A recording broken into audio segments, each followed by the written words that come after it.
البرق نے آصفہ کو ایک راز بنا کے رکھا ہوا تھا۔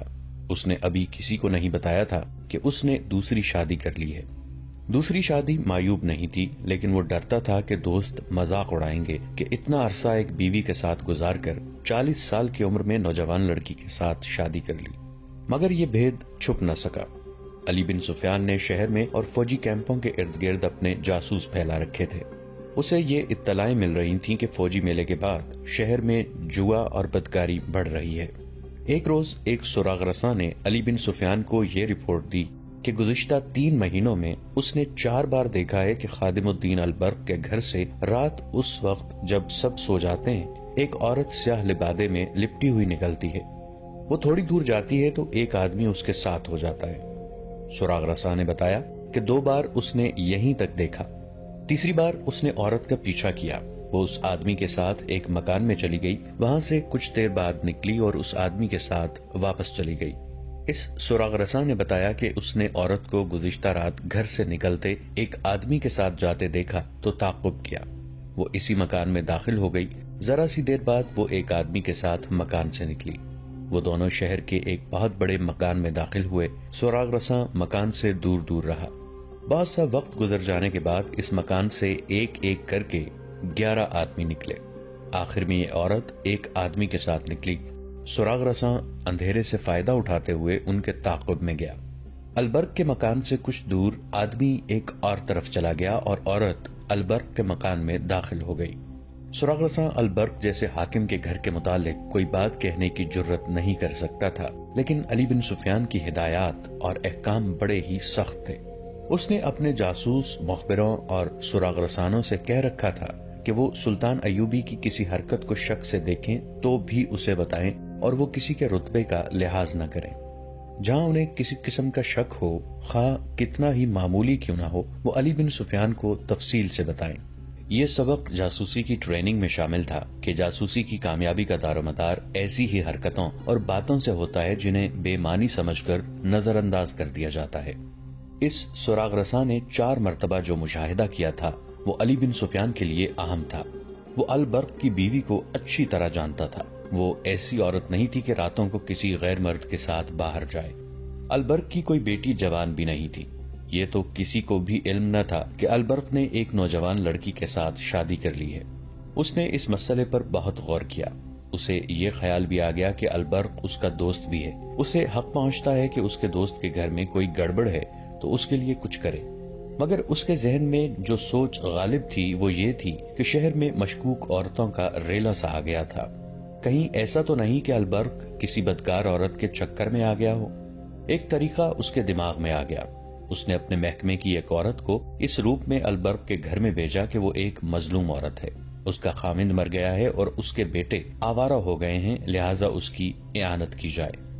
ہدایت کے مطابق یہ عورت اس وقت البرق کے گھر میں گئی جب وہ گھر میں نہیں تھا۔ دوسری ہدایت کے مطابق وہ سارے گھر میں پھری تو اسے آصفہ نظر آ گئی۔ یہ عورت البرق کی پہلی بیوی سے ملی، اپنی فریاد پیش کی اور کہا کہ وہ البرق کی پہلی بیوی سے اس کی سفارش کرے۔ باتوں باتوں میں اس نے کہا، آپ کی بیٹی کی شادی ہو گئی ہے یا ابھی کنواری ہے؟ اسے جواب ملا، یہ میری بیٹی نہیں، میرے خاوند کی دوسری بیوی ہے، 3 مہینے ہوئے انہوں نے شادی کی ہے۔ علی بن سفیان کے لیے یہ اطلاع حیران کن تھی۔ اس کے دل میں ہی شک پیدا ہو گیا کہ رات کو باہر جانے والی اس کی نئی بیوی ہی ہو سکتی ہے۔ علی نے ایک عورت کے ہاتھ البرق کی پہلی بیوی کو پیغام بھیجا کہ وہ اسے کہیں باہر ملنا چاہتا ہے مگر البرق کو پتہ نہ چلے۔ اس نے یہ بھی کہلا بھیجا کہ ان کے گھر کے متعلق کوئی بہت ہی ضروری بات کرنی ہے۔ علی نے ملاقات کے لیے ایک جگہ بھی بتا دی اور وقت وہ بتایا جب البرق دفتر میں مصروف ہوتا تھا۔ وہ آ گئی۔ علی بن سفیان کے دل میں اس معزز عورت کا بہت ہی احترام تھا۔ اس نے البرق کی بیوی سے کہا کہ اسے معلوم ہوا ہے کہ البرق نے دوسری شادی کر لی ہے۔ بیوی نے جواب دیا، خدا کا شکر ہے کہ اس نے دوسری شادی کی ہے، چوتھی اور پانچویں نہیں کی۔ باتیں کرتے کرتے علی بن سفیان نے پوچھا، وہ کیسی ہے؟ بہت خوبصورت ہے، بیوی نے جواب دیا۔ شریف بھی ہے؟ علی بن سفیان نے پوچھا۔ آپ کو اس پر کسی قسم کا شک تو نہیں؟ کچھ دیر تک وہ گہری سوچ میں پڑی رہی۔ علی نے کہا، اگر میں یہ کہوں کہ وہ کبھی کبھی رات کو باہر جاتی ہے تو آپ برا تو نہ منائیں گی؟ وہ مسکرائی اور کہنے لگی، میں خود پریشان تھی کہ یہ بات کس سے کروں۔ میرے خامند کا یہ حال ہے کہ اس کا غلام ہو گیا ہے، مجھ سے تو اب بات بھی نہیں کرتا۔ میں اس لڑکی کے خلاف خامند کے ساتھ بات کروں تو وہ مجھے گھر سے نکال دے۔ وہ کہے گا کہ میں حسد سے شکایت کر رہی ہوں۔ یہ لڑکی صاف نہیں، ہمارے گھر میں شراب کی بو بھی کبھی نہیں آئی تھی، اب وہاں مٹکے خالی ہوتے ہیں۔ شراب؟ علی بن سفیان نے چونک کر پوچھا۔ البرق شراب بھی پینے لگا ہے؟ صرف پیتا نہیں، بی بی نے کہا، بدمست اور مدہوش ہو جاتا ہے۔ میں نے 6 بار اس لڑکی کو رات کے وقت باہر جاتے اور بہت دیر بعد آتے دیکھا ہے۔ میں نے یہ بھی دیکھا ہے کہ جس رات لڑکی کو باہر جانا ہوتا ہے اس رات البرق بے ہوش ہوتا ہے، صبح بہت دیر سے اٹھتا ہے۔ لڑکی بدماش ہے، اسے دھوکہ دے رہی ہے۔ لڑکی بدماش نہیں، علی بن سفیان نے کہا، وہ جاسوس ہے، وہ البرق کو نہیں قوم کو دھوکہ دے رہی ہے۔ جاسوس؟ بیوی نے چونک کر کہا، میرے گھر میں جاسوس؟ وہ اٹھ کھڑی ہوئی، دانت پیس کر بولی، آپ جانتے ہیں کہ میں شہید کی بیٹی ہوں۔ البرق پکا مسلمان تھا، اس نے زندگی اسلام کے نام پر وقف کر رکھی تھی۔ میں بچوں کو جہاد کے لیے تیار کر رہی ہوں اور آپ کہتے ہیں کہ میرے بچوں کا باپ ایک جاسوس لڑکی کے قبضے میں آ گیا ہے۔ میں اپنے بچوں کے باپ کو قربان کر سکتی ہوں، قوم اور اسلام کو قربان ہوتا نہیں دیکھ سکتی۔ میں دونوں کو قتل کر دوں گی۔ علی بن سفیان نے اسے بڑی مشکل سے ٹھنڈا کیا اور اسے سمجھایا کہ ابھی یہ یقین کرنا ہے کہ لڑکی جاسوس ہے اور یہ بھی دیکھنا ہے کہ البرق بھی جاسوسوں کے گروہ میں شامل ہو گیا ہے یا اسے شراب پلا کر صرف استعمال کیا جا رہا ہے۔ اس عورت کو یہ بھی بتایا گیا کہ جاسوسوں کو قتل نہیں گرفتار کیا جاتا ہے اور ان کے دوسرے ساتھیوں کے متعلق پوچھا جاتا ہے۔ علی بن سفیان نے اسے کچھ ہدایات دیں اور اسے کہا کہ وہ لڑکی کی ہر حرکت پر نظر رکھے۔ یہ عورت چلی گئی۔ یوں معلوم ہوتا تھا جیسے علی بن سفیان کی ہدایات پر ٹھنڈے دل سے عمل کرے گی، مگر اس کی چال اور اس کے انداز سے یہ بھی معلوم ہوتا تھا کہ کسی بھی وقت بے قابو ہو جائے گی۔ وہ حرم کی عورت نہیں تھی، وہ خاوند کی وفادار بیوی اور ملک و ملت پر جان نثار کرنے والی قوم کی بیٹی تھی۔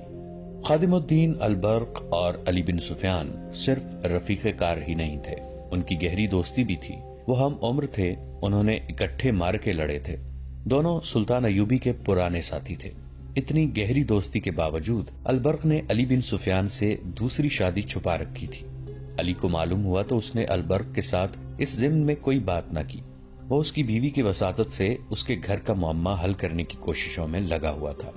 اس نے البرق کے مکان اور اس مکان کے درمیان اپنے جاسوسوں میں اضافہ کر دیا تھا جہاں البرق کی نئی بیوی رات کو جایا کرتی تھی۔ البرق کی پہلی بیوی کے ساتھ باتیں کیے 2 راتیں گزر گئی تھیں، لڑکی باہر نہیں نکلی تھی۔ جاسوس پوری رات بیدار رہتے تھے۔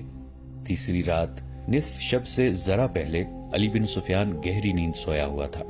اس نے اپنے عملے اور اپنے ملازموں سے کہہ رکھا تھا کہ وہ جب چاہیں اسے جگا سکتے ہیں۔ وہ ان حاکموں سے مختلف تھا جو کسی کو آرام میں مخل ہونے کی اجازت نہیں دیتے تھے۔ اس رات علی کو ملازم نے گہری نیند سے بیدار کیا اور کہا، عمر آیا ہے، گھبرایا ہوا ہے۔ علی بن سفیان کمان سے نکلے ہوئے تیر کی طرح کمرے سے نکلا، صحن 2-3 چھلانگوں میں عبور کیا اور ڈیوڑی سے باہر نکل گیا۔ اس کے عملے کا ایک آدمی باہر کھڑا تھا۔ اس نے کہا، ملازم کو دوڑائیں، 10-12 سوار فوراً منگوائیں، اپنا گھوڑا جلدی تیار کریں، پھر آپ کو بتاتا ہوں کہ کیا ہوا ہے۔ علی بن سفیان نے ملازم کو 14 مسلح سوار اور اپنا گھوڑا اور تلوار لانے کو دوڑایا اور عمر سے پوچھا، کہو کیا بات ہے؟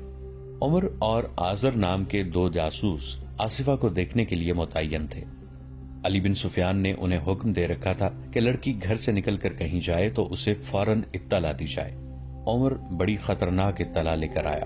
اس نے بتایا کہ تھوڑی دیر گزری، البرق کے گھر سے سیاہ چادر میں سر سے پاؤں تک لپٹی ہوئی ایک عورت نکلی۔ 50-60 گز آگے گئی تو البرق کے گھر سے اسی لباس میں ایک اور عورت نکلی۔ وہ بہت تیز اگلی عورت کے پیچھے چلی گئی۔ جب اس سے ذرا دور رہ گئی تو اگلی عورت رک گئی۔ دونوں جاسوس چھپے ہوئے تھے، انہیں کوئی نہ دیکھ سکا، وہ تعقب بھی چھپ کر کرتے تھے۔ دونوں عورتوں میں نہ جانے کیا بات ہوئی، ان میں سے ایک نے تالی بجائی، کہیں قریب سے ایک آدمی نکلا، اس نے بعد میں آنے والی عورت کو پکڑنا چاہا۔ عورت نے اس پر کسی ہتھیار کا وار کیا جو اندھیرے میں نظر نہیں آتا تھا۔ اس آدمی نے بھی اس پر کسی ہتھیار سے وار کیا۔ جو عورت پہلے آئی تھی اس کی آواز سنائی دی، اسے اٹھا کر لے چلو۔ دوسری عورت نے اس پر وار کیا، اس کی چیخ سنائی دی۔ دوسری عورت نے اس پر ایک اور وار کیا اور آدمی کا وار بچایا بھی۔ دونوں عورتیں زخمی ہو گئی تھیں۔ عمر علی بن سفیان کو اطلاع دینے دوڑ پڑا۔ آزر وہیں چھپا رہا، اسے یہ دیکھنا تھا کہ یہ لوگ کہاں جاتے ہیں۔ علی بن سفیان نے اس قسم کے ہنگامی حالات کے لیے تیز رفتار اور تجربہ کار لڑاکا سواروں کا ایک دستہ تیار کر رکھا تھا۔ یہ سوار اپنے گھوڑوں کے قریب سوتے تھے، زینے اور ہتھیار ان کے پاس رہتے تھے۔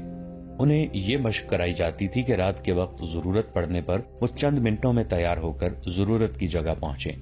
وہ اس قدر تیز ہو گئے تھے کہ علی بن سفیان کے ملازم نے دستے کے کماندار کو اطلاع دی کہ 14 سوار بھیج دو، تو وہ علی بن سفیان کے کپڑے بدلنے اور اس کا گھوڑا تیار ہونے تک پہنچ گئے۔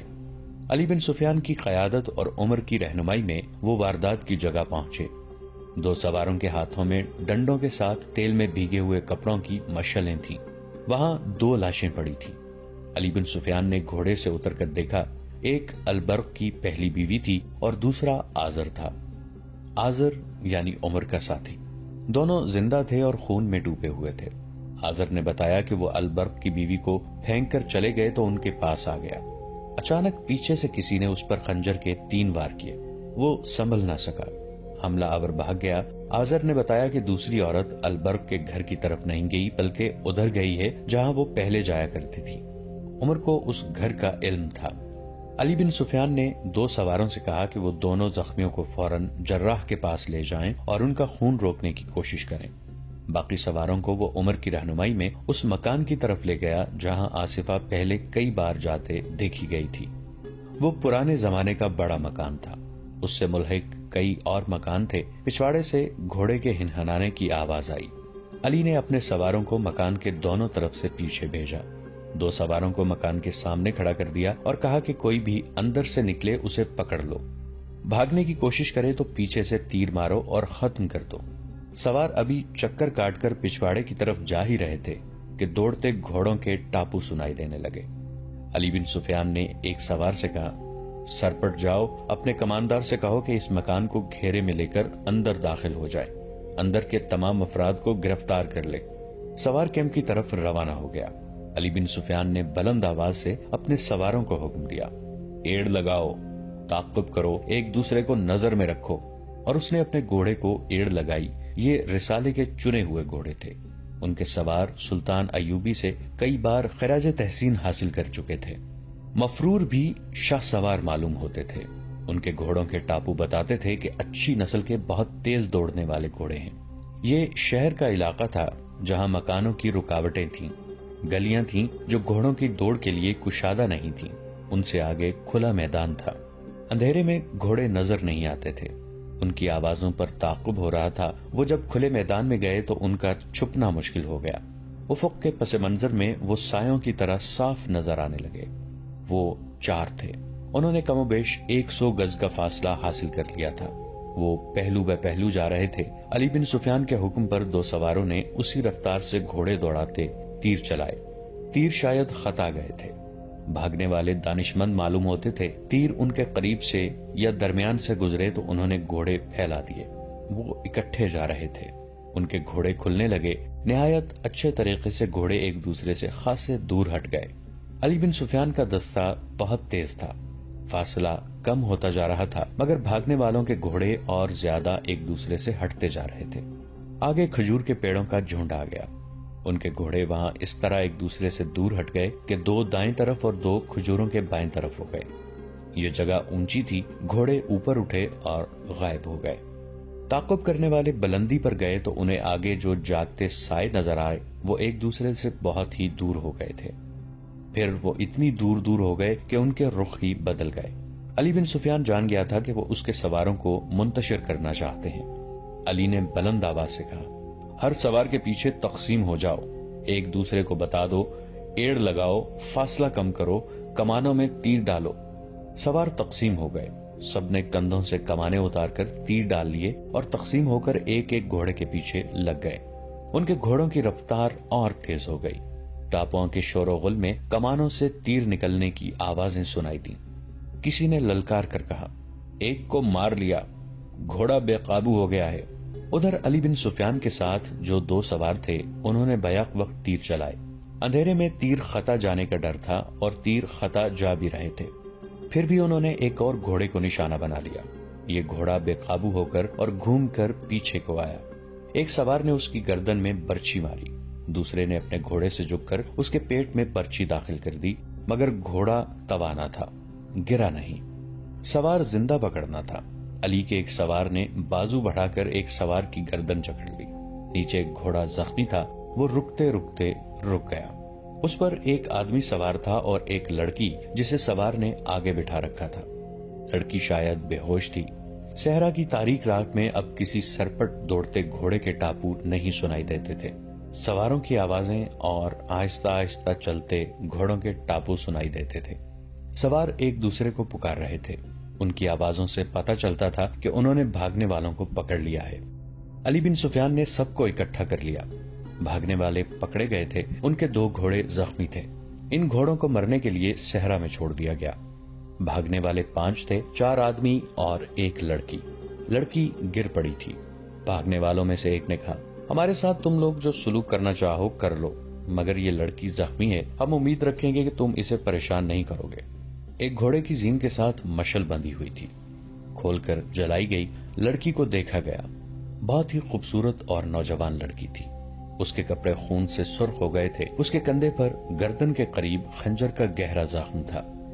اس سے اتنا خون نکل گیا تھا کہ لڑکی کا چہرہ لاش کی طرح سفید اور آنکھیں بند ہو گئی تھیں۔ علی بن سفیان نے زخم میں ایک کپڑا ٹھونس کر اوپر ایک اور کپڑا باندھ دیا اور اسے ایک گھوڑے پر ڈال کر سوار سے کہا کہ جلدی جراح تک پہنچے۔ وہاں جلدی کا تو سوال ہی نہیں تھا، وہ شہر سے میلوں دور نکل گئے تھے۔ قیدیوں میں سے ایک بوڑھا تھا۔ یہ قافلہ جب قاہرہ پہنچا تو صبح طلوع ہو رہی تھی۔ سلطان کو رات کے واقعے کی اطلاع مل گئی تھی۔ علی بن سفیان ہسپتال پہنچ گیا۔ جراح اور طبیب قیدی لڑکی کی مرہم پٹی میں اور ہوش میں لانے میں مصروف تھے۔ سوار نے اسے تھوڑی دیر پہلے پہنچا دیا تھا۔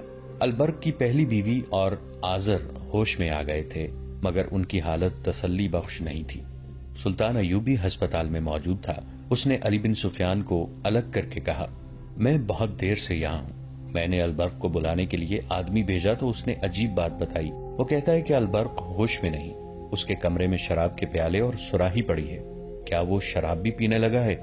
اسے اتنا بھی ہوش نہیں کہ اس کی بیوی گھر سے باہر زخمی پڑی ہے۔ میں نے اس کی بیوی سے ابھی کوئی بات نہیں کی، طبیب نے منع کر دیا ہے۔